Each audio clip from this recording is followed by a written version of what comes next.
ನಾಲತವಾಡ ಸಮುದಾಯ ಆರೋಗ್ಯ ಕೇಂದ್ರದ ಸಿಬ್ಬಂದಿ ಆತ್ಮಹತ್ಯೆಗೆ ಯತ್ನಿಸಿದಳು.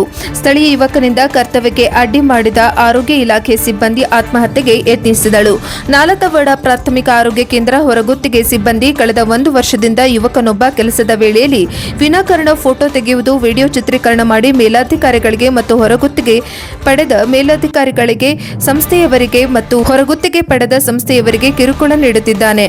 ಸ್ಥಳೀಯ ಸಮುದಾಯ ಆರೋಗ್ಯ ಕೇಂದ್ರದಲ್ಲಿ ಡಿ ದರ್ಜೆ ಹುದ್ದೆಯಲ್ಲಿ 10 ವರ್ಷ ಕೆಲಸ ಮಾಡುತ್ತಿರುವ ಕುಸುಮಾ ಹುಡೇದ ಬೆಳಗ್ಗೆ ಕರ್ತವ್ಯಕ್ಕೆ ಆಗಮಿಸಿದ ವೇಳೆ ಆತ್ಮಹತ್ಯೆಗೆ ಯತ್ನಿಸಿದಳು. ಕೂಡಲೇ ಆರೋಗ್ಯ ಸಿಬ್ಬಂದಿ ಪ್ರಾಥಮಿಕ ಚಿಕಿತ್ಸೆ ನೀಡಿ ಆಕೆಯನ್ನು ಮುದ್ದೇಬಿಹಾಳ ತಾಲೂಕು ಆಸ್ಪತ್ರೆಗೆ ಹೆಚ್ಚಿನ ಚಿಕಿತ್ಸೆಗೆ ದಾಖಲಿಸಲಾಗಿದೆ. ಕಿರುಕುಳ ಖಂಡಿಸಿ ನಾಲತವಾಡ ಸಮುದಾಯ ಆರೋಗ್ಯ ಕೇಂದ್ರದ ಸಿಬ್ಬಂದಿಗಳು ಪ್ರತಿಭಟಿಸಿದರು. ಓರ್ವನೊಬ್ಬ ಮಹಿಳಾ ಆಯೋಗದ ಅಧ್ಯಕ್ಷೆ ನಾಗಲಕ್ಷ್ಮಿ ಚೌಧರಿಯವರ ಹೆಸರು ದುರ್ಬಳಕೆ ಮಾಡಿಕೊಳ್ಳುತ್ತಿದ್ದಾನೆ. ಈ ಮಾಹಿತಿ ತಿಳಿದ ತಕ್ಷಣ ತಹಶೀಲ್ದಾರ್ ಹಾಗೂ ತಾಲೂಕು ಆರೋಗ್ಯಾಧಿಕಾರಿಗಳು ಮತ್ತು ಪಿಎಸ್ಐ ಆಡಳಿತಾಧಿಕಾರಿಗಳು ಮಹಿಳಾ ಕುಟುಂಬಸ್ಥರ ಮತ್ತು ಸಿಬ್ಬಂದಿ ಜೊತೆಗೆ ಚರ್ಚಿಸಿದರು. ಮುಂದಿನ ದಿನಗಳಲ್ಲಿ ಹೀಗಾಗದಂತೆ ಕ್ರಮ ಕೈಗೊಳ್ಳಲಾಗುವುದು. ಕಿರುಕುಳ ನೀಡಿರುವ ವಿರುದ್ಧ ದೂರು ದಾಖಲಿಸಿದರೆ ಬಂಧಿಸಿ ಕ್ರಮ ಕೈಗೊಳ್ಳುತ್ತೇವೆ ಎಂದು ಭರವಸೆ ನೀಡಿದರು. ಬಳಿಕ ಆಸ್ಪತ್ರೆ ಸಿಬ್ಬಂದಿ ಪ್ರತಿಭಟನೆ ಕೈಬಿಟ್ಟು ಸೇವೆಗೆ ಹಾಜರಾದರು.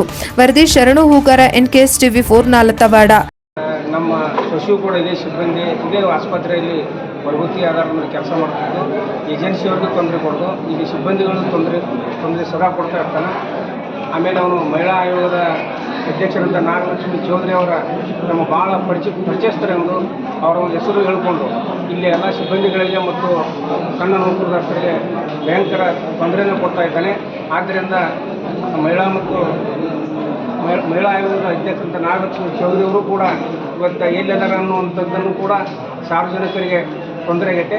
ಆದ್ದರಿಂದ ನ್ಯಾಯವನ್ನು ಒದಗಿಸಿಕೊಡ್ತಾರಂತ ನಾವು ಅವರನ್ನು ಕೇಳ್ಕೊತಾ ಇದ್ದೀವಿ.